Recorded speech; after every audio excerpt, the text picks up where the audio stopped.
Yes, thank you so much for joining me, and we are live. My name is Marufa Omolola Otolori, and I am the founder of Lola Loves Parenting. Yes, Miss Masida, thank you so much for joining me. And on today's live, you already know this month, the month of April, is the month of emotional intelligence with LLP concepts. And today, God willing, we're going to be talking about emotional triggers you should be aware of as a parent. Emotional triggers that you should be aware of as a parent. Kindly let me know that you can hear me, you can see me. If at any point in time you can't hear me, kindly also let me know so that I will do something with myself.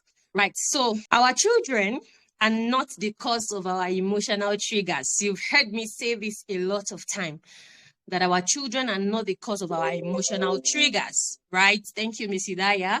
Our past experiences and our expectations are.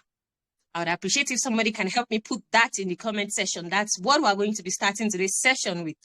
Our children are not the cause of our emotional triggers. Our past experiences and our expectations are. Right. Understanding your emotional triggers, and dealing with them very early is a key to maintaining any type of relationship.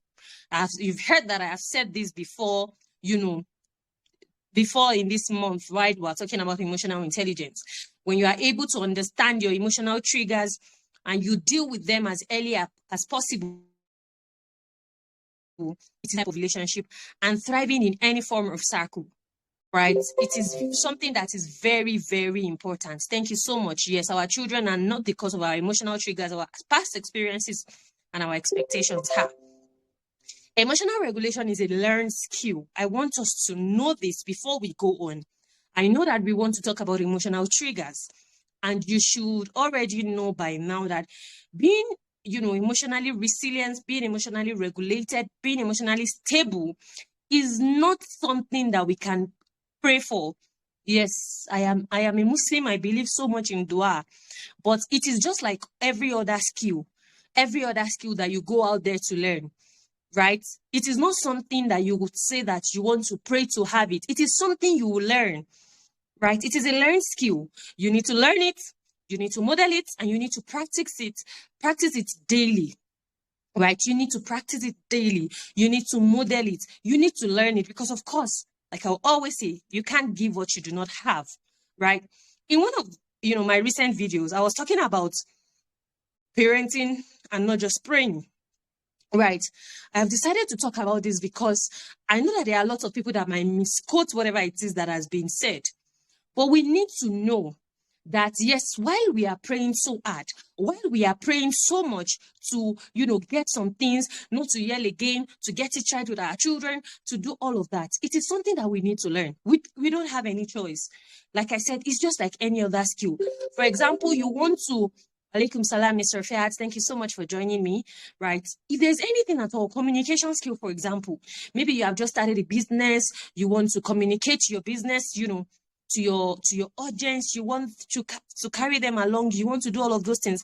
It is not something, yes, to some other people, you can just come to them, maybe because of the things that have been exposed to right from when they were young. Maybe they went to a school whereby presentation every week is something that is a must. Maybe they went to a school whereby public speaking is a must. It's something that they can, they are going to have.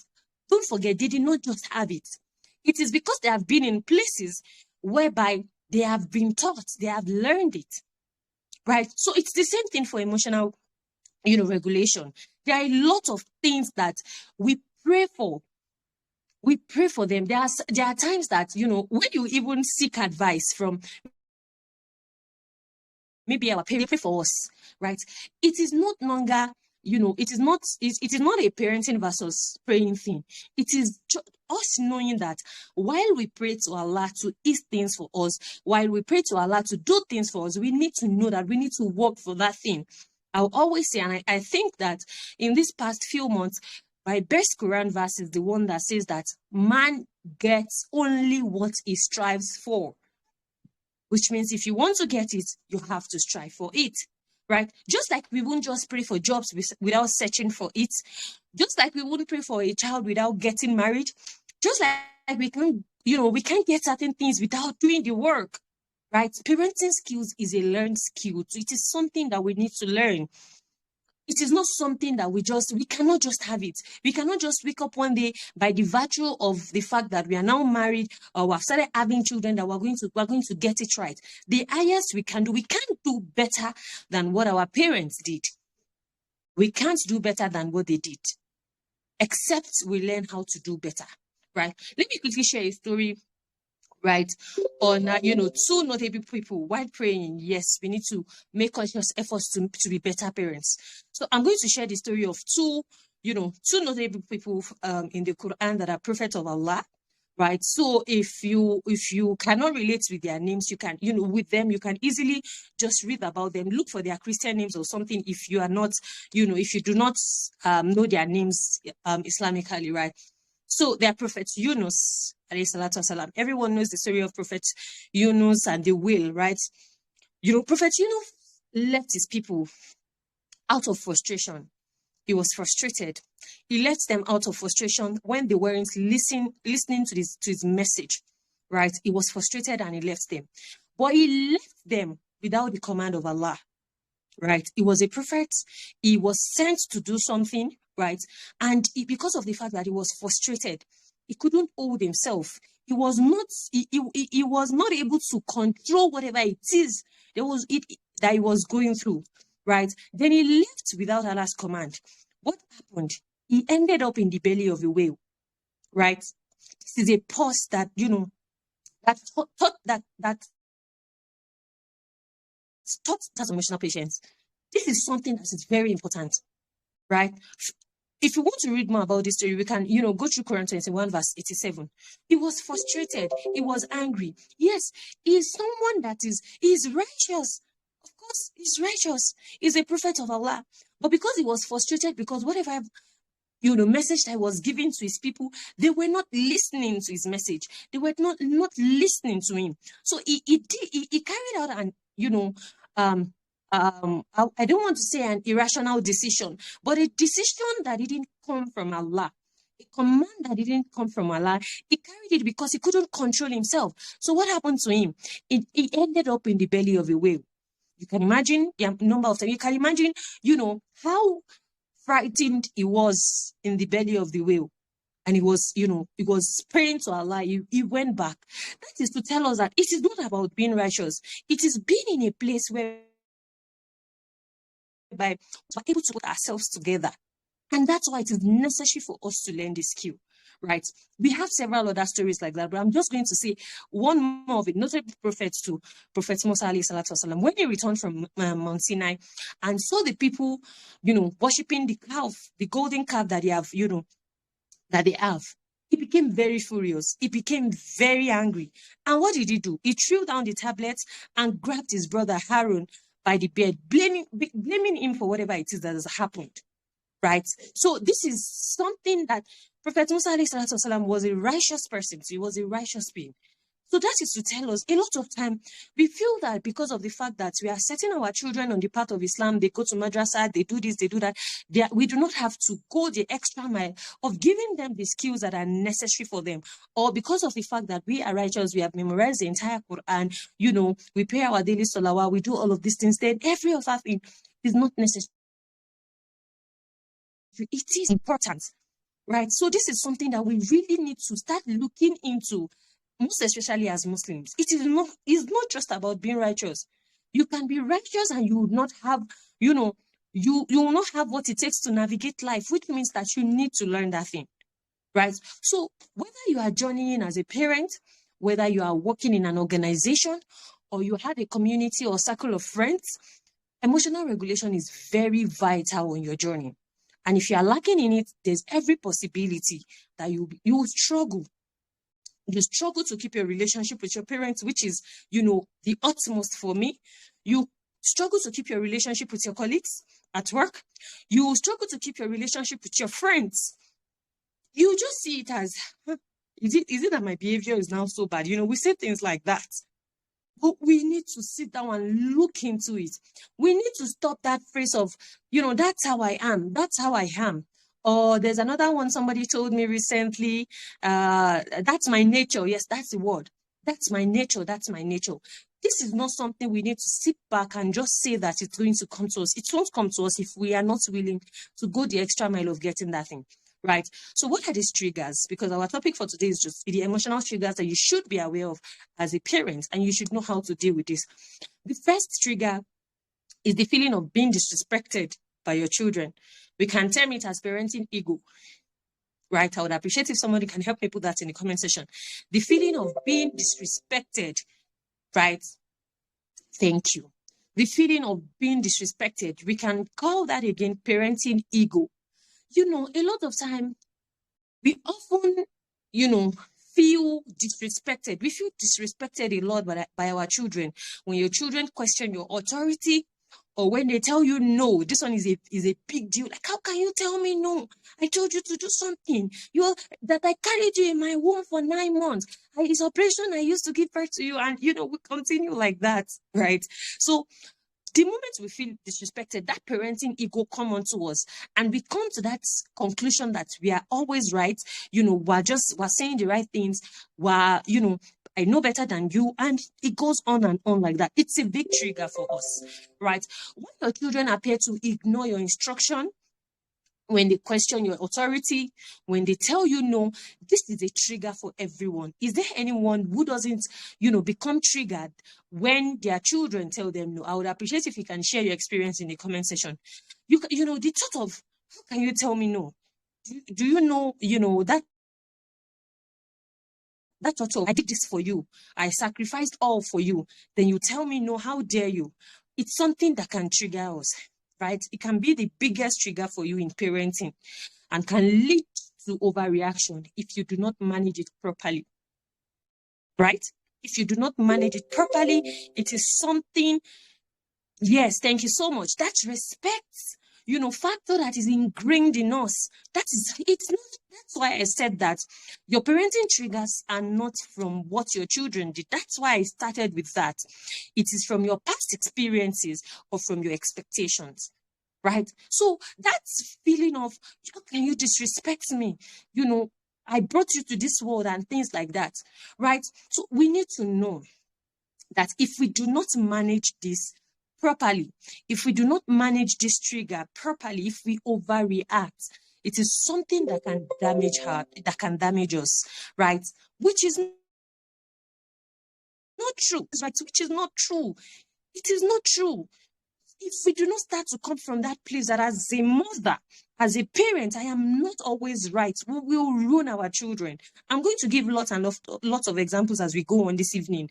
And that's why I said that it's a talking truth moment. LLP sessions are talking truth moments, because we need to face the truth. We need to face the reality, right? So this is especially for parents of teenagers, right? When our children are still little, they might still be doing whatever it is that they do, right? Yes, I know better than you, which is not always true, right? So if our children are teenagers, we need to be careful of this particular trigger, right? It's popular for parents that will have teenagers, and this is often due to a lack of a solid foundation from onset. If you have teenagers and you're still in that place where you're fighting your child, you don't have respect. You don't listen to me. When I'm talking, you don't talk. When I do this, you don't do this. Just know that it is because of a lack of a solid foundation from onset. And this is one of the reasons why when parents come and say things like, oh, my child is still small. When my child is so age, we are missing out on opportunities. We're missing out opportunities that we need to create that bond with our children. So this is something that we need to really look into, right? I can say for a fact that this is a thing to really pay attention to, because if not, you will keep fighting worse throughout the teenage years. Let me now tell you something. When we say things like, my children are still small, maybe when they turn 6, when they turn 7, I'm going to take all of this intentional parenting and all of these things seriously. When our children turn 7, especially children of these days, when they start turning 8, that puberty brain starts with them. Right? Your child is not too young. He's not too young, right? So when you start thinking about it, like, when my child is 7, when that child becomes 8, that puberty brain starts in that child. So if you didn't start early, there's every possibility that you're going to struggle. When your child turns 13, your child is now a teenager, right? And I tell you this for a fact. I am saying this because I don't have a child who is a teenager, but I have raised one. And I can tell you the struggle for a fact. I can tell you the struggle that this entails. By the time they get to teenhood, and you do not have that relationship with them, right? So what happens by the time they turn teenagers, 13, you start feeling this, having this trigger because of this disrespect, because of this parenting ego. You start having it, then you start fighting your children 13, 14, 15, 16, 17, 18 years. Then what happens? By the time they turn 18 or they turn 19, they want to go to the university. They go to the university and they do not turn back. Think of it. Think about it. And I like people to reflect during sessions like this. Think about it. When you were growing up, when you entered school and you went to the university, were you willing to go back home? If you were willing to go back home, what was that thing that you wanted to go back home to do? If you were not willing to go back home, why were you not willing to go back home? That's number one. Number two, were you always keeping in contact with your parents? If you were keeping in contact with them, why was that? Were you calling them for advice, or were you just calling them for money and foodstuff? Think about it. So that's exactly what happened. We feel that we still have time. And parenting is something that has a time frame. Once your children clocks 18, that's all. That's all. So we shouldn't sleep on, doing the things that we're expected to do. We should always try as much as possible. Yes, depending on whatever it is that your experience is. Depending on whatever it is that you have experienced at home. So what you have done is, if you have found yourself in a situation whereby you are constantly correcting your children, especially when they become teenagers and you already have this parenting ego of, I can always be right and all of that, you have put yourself in a place whereby you are always correcting, you're always condemning, you're always criticizing. What connection for correction? That time that you're supposed to have that emotional bond, you have traded it for correction. Are your children going to love you? Of course, they are going to love you. Yes, because that's natural. They are going to love you. But the question is, will they call you for advice? Will they call you for wisdom? Will they even want to listen to you? Will you be relevant in their lives? That's the question. So it's just going to be a matter of, yes, I love my mother, but not this. I can't talk to them about this, because you have not put your place in that place of, love. From onset, this is something that you need to start from as early as possible. Parents will register for certain parenting goals. They can relate to it. No matter how young your child is, there are ways that you are going to connect with them. There are ways that you create memories with them that they will come back and meet it when they grow. They will see it and they will know how well you have bonded. Correction is good, right? But there's a way to it. There's a how to it. There's a when to it. If you find yourself always correcting your children, whatever it is that they do, they are going to lose their self-esteem. They are going to lose their confidence because you're always correcting them. It just sounds like there's nothing I can do. There's nothing I know how to do. Right? So if you're in a fighting stage, please stop it. No matter the age of your children, no matter the ages of your children, if you're in that place where you're constantly fighting, where you're constantly correcting, where you're constantly condemning, please stop it. But the question is, will you be able to replace all of these things with something better without the knowledge? That's the question. You won't be able to do it because you don't even know what to do. So it is not enough for you to say, I'm going to stop this, so you need to get that knowledge to replace whatever negative things that you have, to replace it with better things, right? So this is something that is ruining your parenting, right? It is something that is ruining your parenting, so you want to look into it. That feeling of, you disrespect me, I am this. It's a trigger, it's a big trigger. Especially when your children tell you no. This one is a big deal. I tell you today, I put it out to you today that if your children are unable to tell you no, they cannot tell an outsider no. And this is a major thing that causes sexual molestation in children. I tell you again, if your children cannot tell you no, if you have put yourself in a place whereby you feel that your child should just obey, just for once, it's not easy. It's not easy. Some days back, my 7-year-old told me no, and I felt like, okay, boss, okay. Of course, why won't I agree? This is a child that does almost everything in the house. This is a child that even before you say this, he would have done it. Then for this first time, he told me no. I felt, yes, good. This is what I want. You should have a mind of your own. If a child is unable to tell you no, and you feel that all that you need, all your parenting goal is just for your children to obey you, you have missed it. Because your child should be in that place where they tell you no, because if they do not, they will not be able to tell outsiders no. That's what causes sexual molestation. This is something that has eaten deep and has even affected us as adults. I heard the story of a woman who was being molested by his boss, and he couldn't say no. Why? Because he doesn't know how to say no, or because he feels he's going to lose his job. This is something that has eaten deep. Then people come out and say that we turn out, parents use this, they did this, and we turn out okay. Where's the level of okayness? Where we can't even stand up for ourselves and say that, yes, this is what we want. Right? You can't effectively discipline someone who you do not have a deep-rooted connection with. You need to be humble. Look at the people that you listen to as an adult these days. Look at the people that you listen to. Look at the people that are able to influence you. They are not people who forced you. They are people who you respect and who are, who you honor. So think about it. There are people who you respect before you can get to a place whereby you have a, you say something, your child will listen to you, and, they will even be the ones to come and ask you. That connection needs to be there. You cannot effectively discipline a child that you do not have a deep-rooted connection with, not even children. Go and think about the people that are in the place of influence in our lives, right? When your children say no to you, when they fail to obey you, it is a big trigger, right? Whereby, they cannot tell you no, or they have found their themselves in a place whereby they are always obeying whatever it is that you say. You are always obeying them. I swear there's something wrong with that setting. If you have found yourself in a place whereby your child is always obeying you, yes, ma, yes, sir, there's something wrong with that system. That's not how human beings are wired. You have lost that child. Quote me anyway. If your child is constantly telling you yes to everything, is constantly obeying whatever it is that you say, you have lost that child. What that child is just doing is that, I don't want problem. I don't want trouble. Let me just do whatever it is that mommy wants me to do. Let's just go on. I want peace.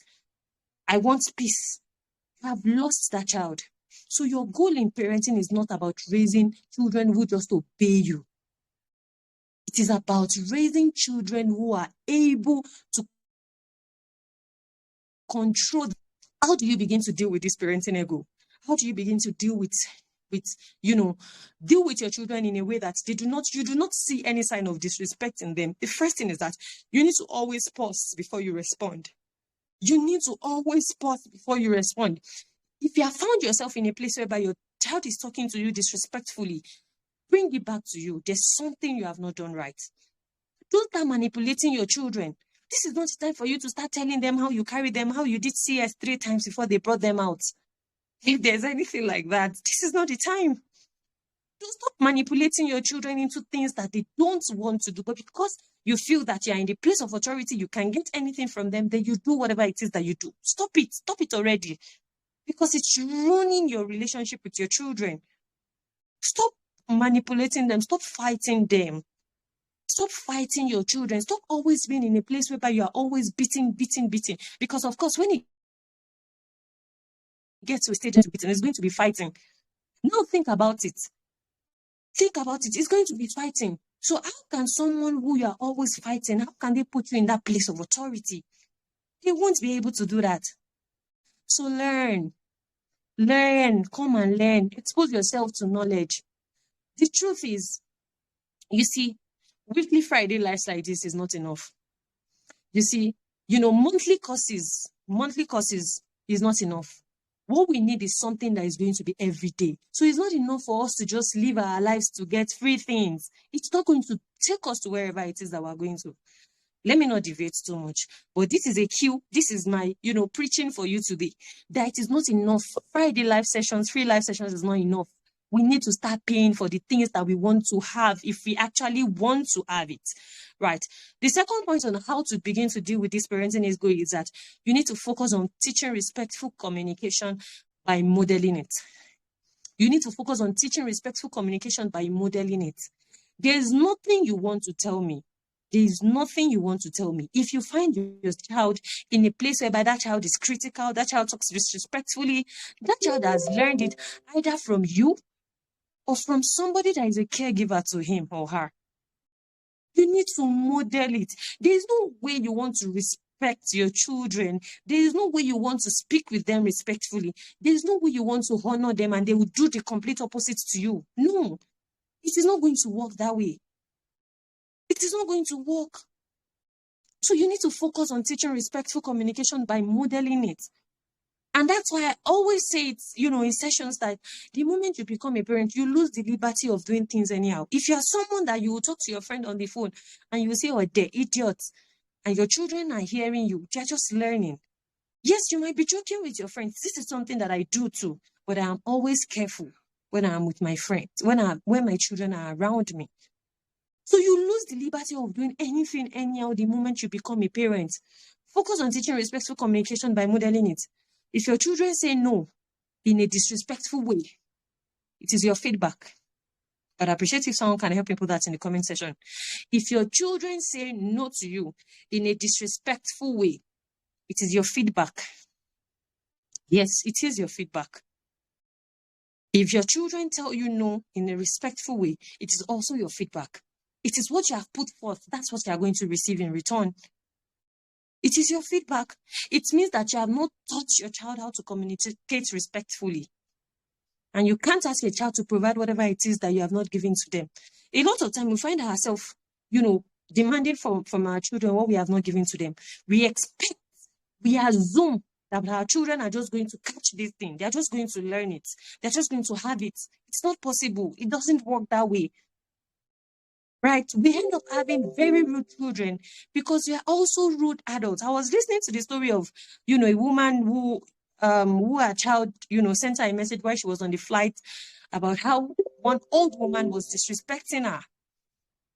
She was saying that, the old woman was sitting in front, but her chair was too relaxed to the back. And she was telling the woman, respectfully, please. Then the woman started saying all sorts. That's your problem. There's nothing I can do. This, that. The parent, the child was a Christian, and she was saying that, mommy, it's hard to be a Christian because she feels like, even for the fact that I am a Christian or I have been taught values, I have been raised with a lot of that, I know what I can do to this woman. We have just the things that we complain about, we brought them upon ourselves. When we complain about rude children, we say things like, what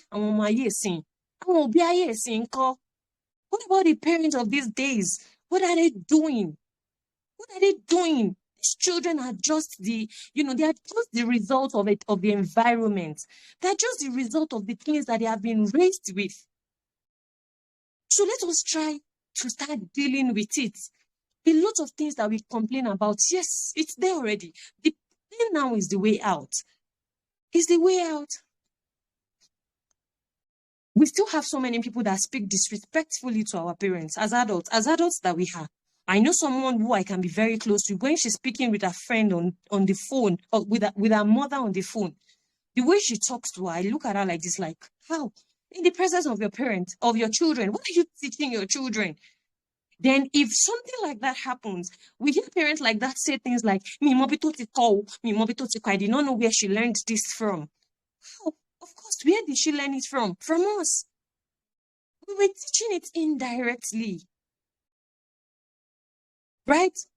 Another point is that you need to do constructive guidance. This is something that I am going to be talking so much about in the emotional, intelligence course. Do constructive guidance instead of constructive criticism. We feel that criticism is something that we can wrap as a gift and give it to people. Criticism is criticism, even if it is constructive. Why not move from constructive criticism to constructive guidance? No one likes to be criticized. Nobody, no matter how small. People feel bad when they are criticized. I remembered during Ramadan, when we started the yes, over constructive criticism, but people say constructive criticism, right? So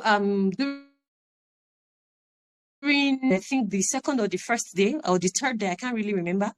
What the children were supposed to do on that day was to send a Ramadan Kareem message to their cousins and to their family members, right? A friend who is a friend, you know, we did the first day, we did the second day, we did the third day. There was, because it's understandable, we're not wired to do that things. We were not raised to see the goodness in things and appreciate it.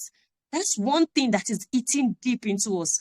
We have people, this is, you know, I already said it, that this is a talking truth moment. We attend sessions like this, we get value from the sessions, and we can't even say a common thank you. I'm just saying, it is not about, you know, this particular thing. It's about anything.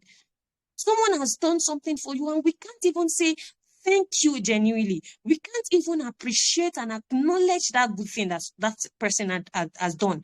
But when that person does something wrong, we are the first to criticize. Our children learn all of these things from us. And don't be surprised when you cook for your children and it is salty, and the only thing that your children can say is, mommy, salt is too much in this thing. That's what you taught them. That's what you have modeled. So back to my story, I think it was the third or the fourth day, I said that, okay, children should greet their friends Ramadan Kareem in school. I can't really remember, but I know it was about Ramadan Kareem. Then a friend, yes, this was a friend, she sent me one very long message like that, telling me why Ramadan Kareem is haram, why it is supposed to be Ramadan Mubarak. Right? She sent a very long message like that.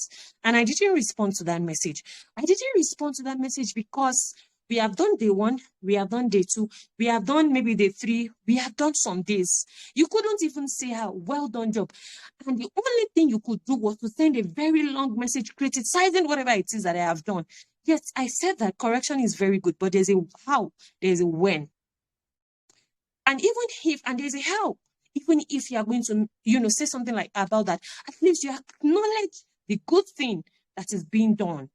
You know, you're doing a very nice job, even if you're not feeling it, even if it is not, you're not saying it with truth, with sincerity, it goes a long way. You know, you're doing something very good, you know, keep up the good work. However, I have read about, you know, about Ramadan Kareem not being, you know, the proper way to greet people. They said it's best to say Ramadan Mubarak and all of that. And not even a Taslim. No one likes to be criticized. That's what I'm just saying. No one at all likes to be criticized, even young children, very young children. So we need to move from whatever it is that we have called it, because I said we have wrapped it and we took, you know, another word to make it look as if it's something good. We now say constructive criticism. It is not constructive. Let us move from there to constructive guidance. Let us not see it as, you know, our children are just attacking us when they do not listen to us. Let us look inward and see what we can do better. Let us not always see like these children just want to attack me every time, or these children just want me to be miserable. Right? One thing you need to know is that no one likes it. And apart from that, criticism kills self-esteem. Criticism kills self-esteem. So if you're always in a place whereby your children has washed plates, they have volunteered to do something, they didn't do it well. Yes, it happens to me also, because there are certain way that I want things to be. But it is you being able to control yourself. That's why it's called self-control. It is you being able to control yourself, that you know that, hey, I should not say this thing, because if I say this thing, it's going to kill that joy of this child wanting to do more things around the house. Right? Parenting is not about perfection. It is not about perfection. I've said this always. It is about progression. It is about moving forward. It is about looking at the things that you are doing wrongly and trying to do them right with the knowledge. It is about focusing on growth instead of flawless education. This is something that is very, very important, because you can't even have flawless education. You teach them, they will make mistakes. You teach them, you keep teaching them. So parents, if you are in that WhatsApp group of people that said, I cannot do the work of a teacher, welcome to the club, because we have added you to NTI, National Teacher Institute. Right? Number 2 of those things that trigger us is the feeling of overwhelmed. Overwhelm, yes. The feeling of overwhelm, or a process whereby you are stretching yourself thin. The feeling of overwhelm.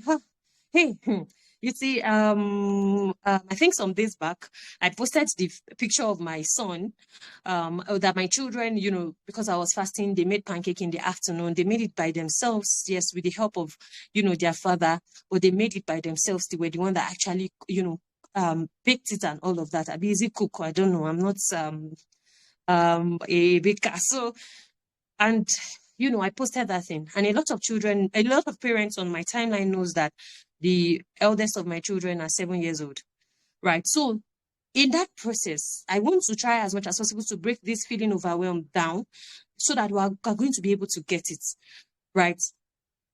I know that there are certain parents that are going to see that and they will use it to chastise their children at home. This child is just 7 years old. He did this, he did that. Is our journey the same thing? Our journey is not the same thing. If you want to get that kind of result, you have to do the work. It is not the child that will do the work. It is you that you will do the work. I'll get there because I'll give examples. So feeling is something, it's a trigger for us. Juggling multiple responsibilities, it leaves us feeling emotionally drained, right? Then you feel triggered when you're physically, mentally, emotionally drained. You are tired. It's a big trigger for us. It's something that gives us trigger, right? So any small disruption from your children, any small thing, any small mistake your child does, any little thing like that, you lose control and you lash out. That's why it's a trigger, because you have spread yourself too thin. You have done everything. You do all the house chores, you sweep, you wash plates, you wash clothes, you cook, you do this, you pack lunch box, you do everything. You're stretching yourself too thin. You're going to be feeling overwhelmed, and it's going to trigger you. It's going to trigger you to take actions impulsively. So that's when you now start manipulating your children. That's what everything that I do for you. I did this parenting martyrdom. You now you give all yourself out to your children without even remaining something little for yourself. Without remaining anything for yourself. Right? So we say things like, do you know how much I have sacrificed for you? Because you are physically and emotionally drained. It is not your children, it is you. You feel overwhelmed and eventually drained because you have not done the work that you are supposed to do. We still have people that have a 7-year-old, 8-year-old that can't even do any simple cooking by themselves. They can't even look after themselves. They can't look after their siblings. Stretching yourself too thin. It's a big trigger for you in your journey. No matter the age of your children, you have to raise them to be independent. No matter the age of your children, the littlest, the smallest of my child is 3 years. She has her own. You have to teach them to be responsible. Stop always being in a place whereby you keep saying things like, they cannot do it. They won't do it well. She's still small. She's still this. They won't do it very well. They won't do it like I will do it. Our problem, like I said, is high expectations. You are still trying to teach your child how to wash plates, and you expect that the following day, or that day even, that child knows how to wash the plate perfectly. It is not possible. It is not done. So don't expect perfection. It's in the teaching. You have to keep teaching it. You have not raised your children to be what you want to see. So you have a high expectation. You have not taught them to be independent of you. You have subject yourself into parenting martyrdom, always pouring into your children without leaving anything for yourself. If you see that book, you buy it for your child. If you see a toy, you buy it for your child. But pay for cost that is going to help you should actually raise them. You find it very difficult to do. Parenting martyrdom, always pouring everything into your children and leaving yourself empty. If you leave yourself empty, you find yourself in a place whereby you feel overwhelmed, then you lash out on the children. And let me tell you, the moment your child is not emotionally stable, your child will struggle in everything. I was saying this last week. Your child will struggle in school, first of all. And that's when you now start complaining. this child is not doing well with everything. You take them to the best school. That's not what your child needs. Your child might not necessarily need the best school in town. Your child might just need to be emotionally stable. But you're not giving it to your child because you're constantly beating your child.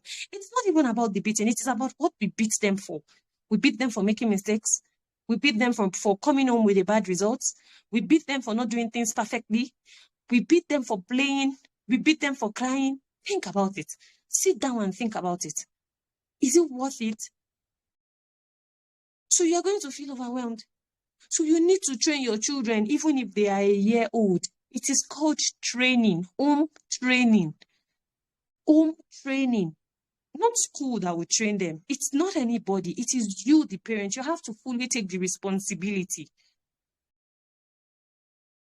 Like I said, don't spread yourself too thin.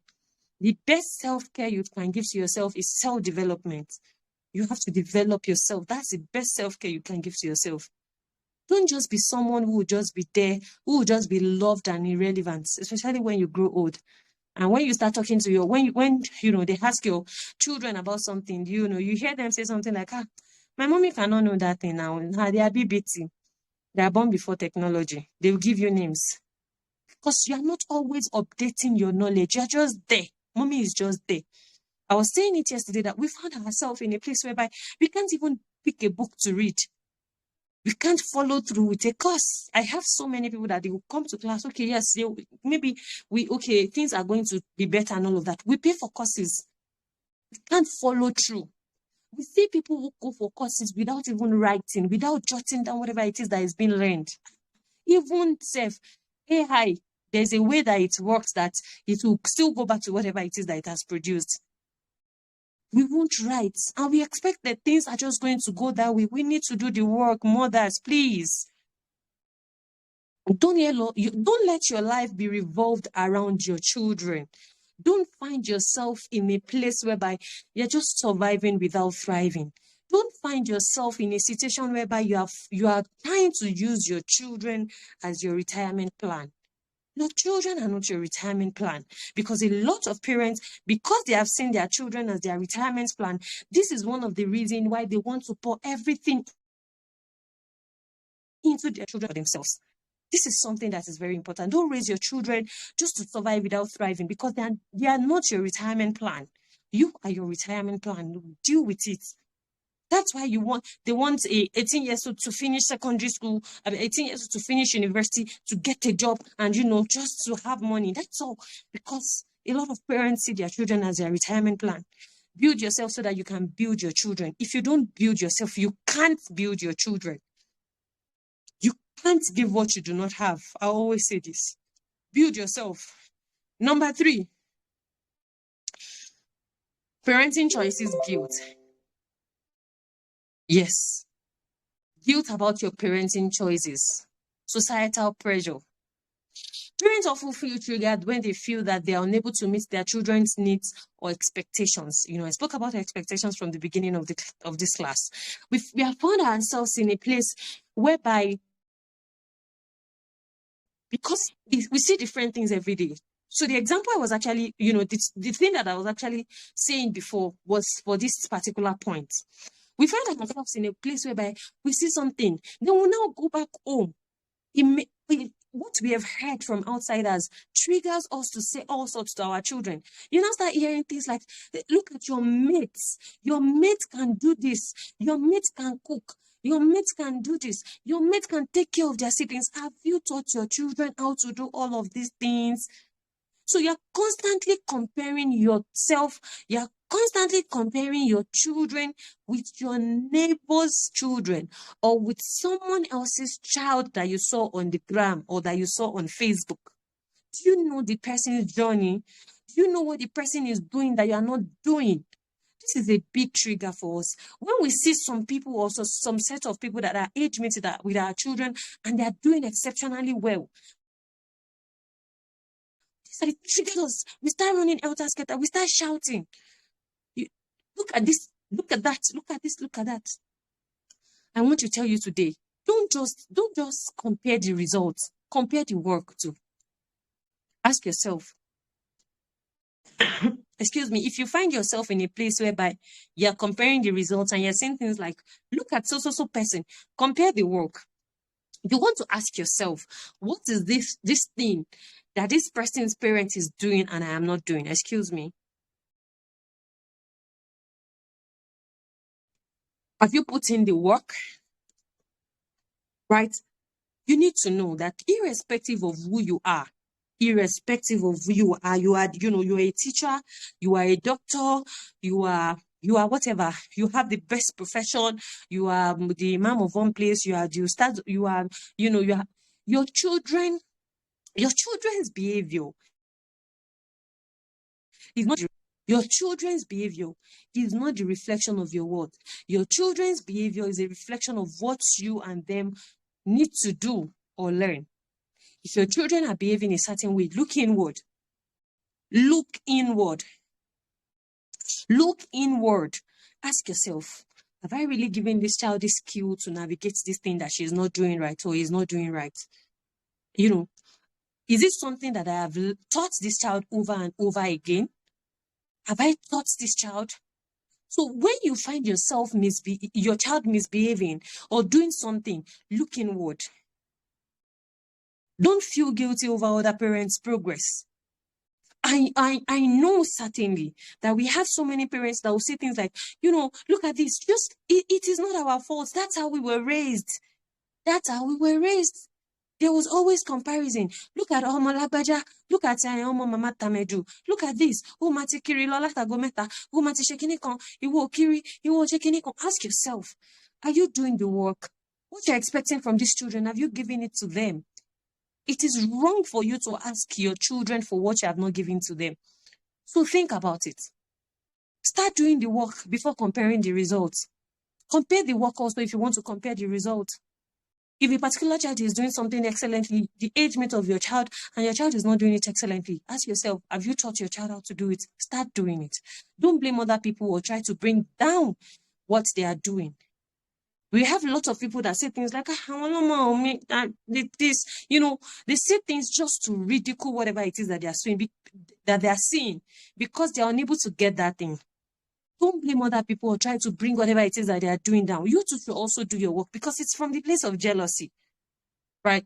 Wake up and also start doing the work. Start from getting the necessary knowledge needed to start that work. Stop complaining and stop giving excuses. Like I said yesterday, excuses are cheap, but those who make them, they are not wise. It's the money that you use to buy shawarma. You sit down and you finish it. Come for EI course. Come and enroll. Come and enroll. It's going to open your eyes to a lot. There are certain things that can't just be free. They can't just be free.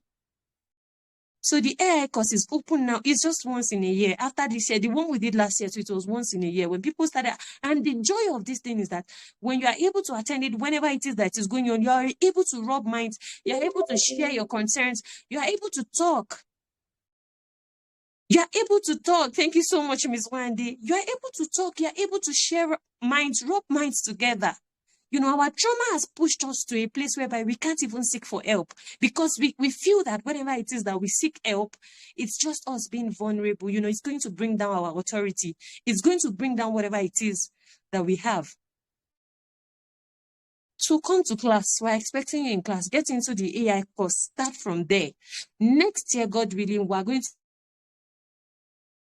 start our it's going to be for a year. And that's why I said that we have come to that place whereby we see that a 1 day course or a 5-day course is not going to get us to where we're going because a lot of us are coming from a lot of things, right? Swap what is wrong with what is right. Swap what is wrong with what is right and move on to the next thing. Parenting is a time-bound project. Like I have said before, all that you have is 18 years. After 18 years, forget it. That's all. You have raised that child and that's all. The only thing that child is now going to be looking at is, okay, either the child is saying that, okay, yes, I'm going to thrive, or the child is thriving, or the child is trying to heal before the child thrives. I'll say that again. Parenting is a time-bound project. After 18 years, it is either your child is now thinking of, yes, I can do this, I'm going to do this, and that child is flying, or your child is in that place where your child is saying that, I need to heal before I can thrive. So you have to choose it, right? The fourth one is the fear of judgment. I'm afraid we're going to use more than 1 hour here. I'm so sorry. The fear of judgment, and I'm going to run. The fear of judgment. You become triggered when your behavior reflects on your children, right? Then you start overreacting so that people will say, people will not say that you don't train your children. This is something that we do a lot. The same thing that you do, maybe you beat your child is also beating his siblings, then you will now be triggered. Come on now. You will now be triggered. Something that your child learned from you, your child is now showing you whatever it is that your child has learned. Then you now start, you become, you start to overreact because you do not want people to judge you. So when your child does something maybe outside of the house, you slap that child. Do you know why you are doing that? Just because you don't want people to say that, come on, Shana. Because people have tagged teaching a child and passing on pain to children. Then when they do something, you want to quickly avenge yourself of what people are going to say. You are afraid of people criticizing you. You are afraid of criticism. You want to show people that you are the one in charge. You want to show people that you are the one in charge. I said it before. The goal of parenting is not to control your child or for your child to always obey you. It is to empower your children to control themselves or make wise decisions for themselves. Listen to that again. Your goal is not to control your child or to put your child in a place whereby your child is always obeying you. It is for you to put your children in a place whereby you empower them to have a control over themselves and to make wise decisions. When you become emotionally stable, you find yourself in a place whereby you are in a high situation with your child, but you pause and you think. You pause and you think. Just, hey, everything is hot. You want to give it hot. You cannot quench fire with fire. You cannot quench fire with fire. What can you use to quench fire? If you know, tell us in the comment section. You cannot quench fire with fire. There will just be more fire. There will be more fire. Right? If you are constantly in fear, you will always be triggered because children will always be children. If you're always in that place whereby you're always saying, my child, this, that, you continue to be triggered because children will always act like children. They are children. That's why they are children. We are here to guide them. So you can't quench fire with fire. When you become emotionally stable, you will see it yourself because there are certain things that will just happen. You just look at it like you pause, you think. I remember some years back. Yes, I would say yes, because my third child was just a baby back then. And I just resumed work after my after my, what's it called? After I was trying to, it was early in the morning and I was trying to prepare my children for school and all of that. Then my baby, I was taking care of. I already dressed the second child. And I was dressing up for my third child, and before I know it, we shall got to school that day. It's very funny. They got into the car, and we were in front of my place of work. I was also teaching, and we got down. Immediately we got down from the car. I just saw that my second son was not wearing a shoe. He was not even wearing anything. He was not wearing his slippers. He was not wearing anything. He was barefoot. I just look at him like this. No problem. Now there's no school for you. Just go and stay with the nanny that you are going to stay with, that your sister is going to stay with. There's no school for you. Nobody is going to die if you do not go to school. But of course, I know us as parents, we start jumping, we start beating the child. So you did not wear your shoe. You went into the car, you did this. I just said, no, there's no school for you. Just go. And thank God, the child was happy. He was just a child. How old? Maybe 2 going to 3 or 3. I can't remember well. If you find yourself in a place whereby you are emotionally stable, you will see that things are going to be happening around you like this, as if everything is going to turn upside down and life is going to finish that time. But you are calm. You are in the place of, awareness that it is not your shouting, yelling, and jumping up and down that is actually going to solve the problem. Parenting from fear creates obedient children. If you are always trying as much as possible to make your children any little thing, you are in fear, you are in, this child stole fish in the pot, he's going to later grow to be a thief, this, that. You're going to create, you're going to raise obedient children. right? But it's going to destroy your child's ability to think. If your child is always obeying you, you are destroying your child's ability to think. And this is what people need now to become. They can't think for themselves because you're always doing the thinking for them. You're always picking the clothes they wear, you pick the shoe they wear, you do this. You don't even allow them to make any decision at all. So instead of teaching fear, teach character building. Instead of teaching obedience only, teach character building, teach integrity, not hypocrisy. You can't be teaching something else to your child and you're doing something else and you expect that your child is going to do what you tell them. It's not possible. Children see, children do. Teaching obedience, raising children who always comply. But teaching character and integrity helps raise children who have values and integrity. Hold on to it. The last point for today, unresolved personal experiences. These are the things that triggers us. Unresolved personal experiences. If you always find yourself in a place where you were growing up, if you were not being cared for, if your emotions were not validated, you find yourself not also validating your children's emotions. And that's why I said that whatever it is that is happening is coming from your past experiences and from your expectations, right? Past traumas and unmet needs are part of the things that triggers you. They are part of the things that triggers you. It might not necessarily be very big things. There might be very little things that have caused you unresolved pains, which can make you very sensitive. A lot of time, it is not your child. Look at it very well. You see, if you find yourself in a place whereby you are talking to your child and your child is looking at you like this, and you find yourself in a place whereby you're saying, I'm talking and he's looking at me. It's not because your child is looking at you. That child is not being disobedient to. That child is not being disrespectful. It is just that you have been programmed to believe that when your child is looking at you in the face, that child is being disrespectful. Meanwhile, you don't know that looking at one is a very good way of communication. It's an effective way of communication. But because our parents have made us to believe that if you are talking to a child and that child is not looking down like this, then that child is disrespectful. And when you are talking to your child and your child is looking at you, you say your child is disrespectful. And your child is not disrespectful. Your unresolved personal experiences, your past traumas, that is what is playing that role there. There might be very little things that have caused you unresolved pains, which can make you very sensitive. It's not about your child. Be careful of where you are coming from. And that's why, this particular course has been put in place for this particular thing. It is an opportunity for us to reflect on our childhood and see how it can be better. Be careful of where you are coming from. Parenting patterns are reflective. They are reflective. Even while you were growing up, you notice that the things that your parent did to you were the things that you hated so much. You'll find yourself doing it to your children because parenting patterns are reflective. Don't let the home that you are coming from ruin the home that you are building. I'll say that again, and I'll appreciate if someone can help me put that in the comment section. Don't let the home that you are coming from ruin the home that you are building.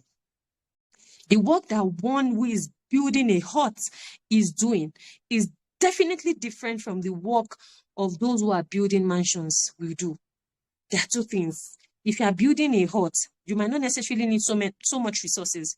You can't compare the work that you do to the work of those that are building a mansion. If you are building a shanty, you are not going to do so much work like people who are building mansions. So think about it. What are you building in your children? What are you building in your children? Yes, don't allow it. A lot of us are coming from serious cases, serious ones, very critical ones. Deal with it before it rubs on your children, because it's definitely going to rub on your children, because parenting patterns are reflective. When you eat your toddler for crying, it is not because the child is crying. It is because you have been programmed to believe that a child who is crying has a problem. How else do you want a child to communicate? A child who is still learning language, who is still learning how to talk, the child will cry. So instead of you to now help that child to communicate whatever it is that child wants, help that child to put whatever it is that he has learned into words, you beat the children or you beat the child. You get triggered when your children look at you in the eyes, like I have said. Not knowing, but because you have been programmed to believe, your past experiences says that looking at people in the eyes is a sign of disrespect. You see it as a sign of disrespect. I've heard lots from people who are abroad. They tell you that this is something that people from Nigeria struggle with so much because they can't look at the person they're talking to in the eyes because they feel that their authority figure and looking at them is disrespectful. This is something that don't make people to get the desired job that they want. This is something that I have heard over and over again. Your personal past unresolved experiences and trauma. You won't be able to deal with all of these things if you do not deal with your emotions, right? I was talking with a parent who has, taken some of my courses, and, she was telling me about her experience with her son, that she knows already that all of these things are wrong. And she still does it once in a while. And after she does it, she will tell the son, sorry, I'm sorry. It has not gotten to that anything. Now tell me, when that son gets married, right, and the wife complains that he has done something, that's the same thing that child is going to be doing. Without even feeling remorse, they'll complain about it. They'll say sorry, but they'll find themselves doing that thing again because that's how they were raised. Don't let the home that you are coming from destroy the home that you are trying to build. A lot of these things happens because you're not building yourself from the inside. It's something you have to sit down and build. It's something that you don't need to think about it for a very long time before you go for the things that are actually going to help you. It's not only you about being righteous, like I said from the beginning. It's righteousness coupled with the knowledge to do things right and differently. A lot of time when we see top people, and their children doing well and all of that, maybe because we see that the person is very righteous and all of that, we feel that it is just their righteousness. We do not know that these people are people that also pay for courses and learn from, people that they see as younger to them because they feel that, yes, this person has the knowledge that I need. And we continue to pray about it. This is what I want. This is what I want.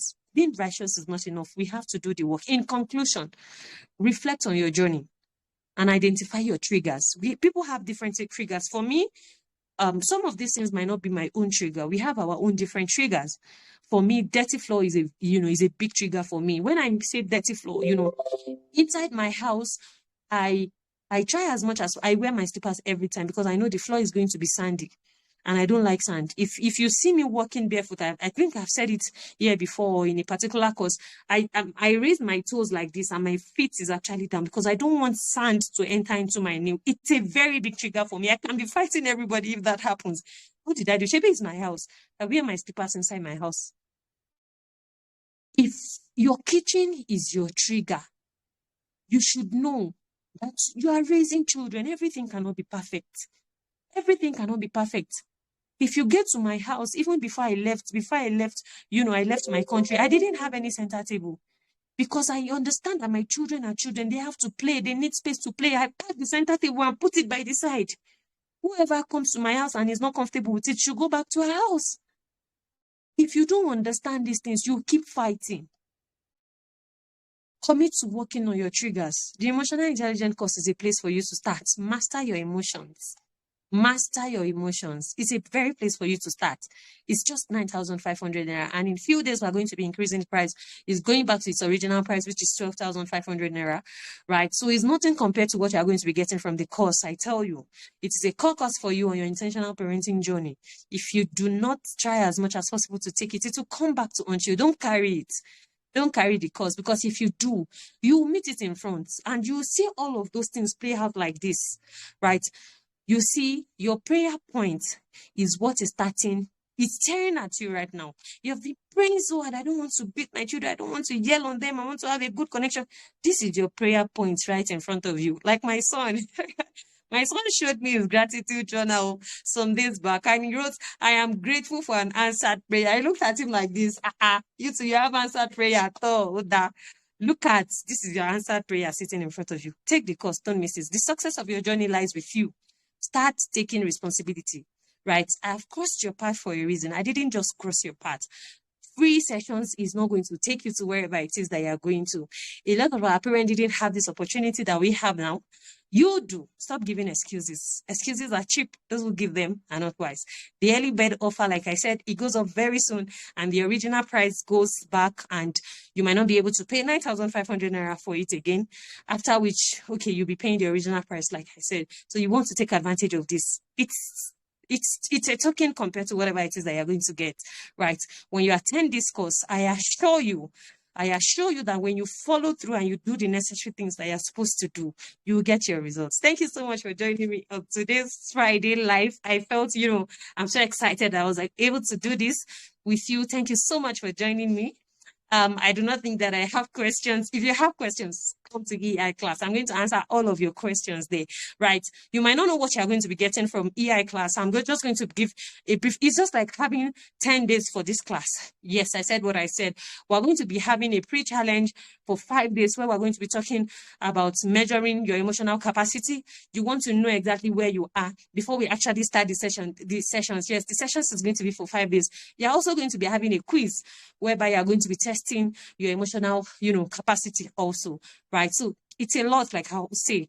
And don't forget, you're also going to be getting worksheets that will help you to sit down, reflect on your journey, look at where you are and look at where you're going to, and know the things that you're going to put in place for you to get to wherever it is that you're going to. Thank you so much for joining me. We spent 9 extra minutes on this session, but it's okay. It's fine. We'll be all right. So thank you so much for joining me. See you again next Friday. Don't let it be next Friday. Come to class so that you see me before then. Thank you so much for joining me and have an amazing, amazing, amazing weekend. Assalamu alaikum wa rahmatullahi wa barakatuh.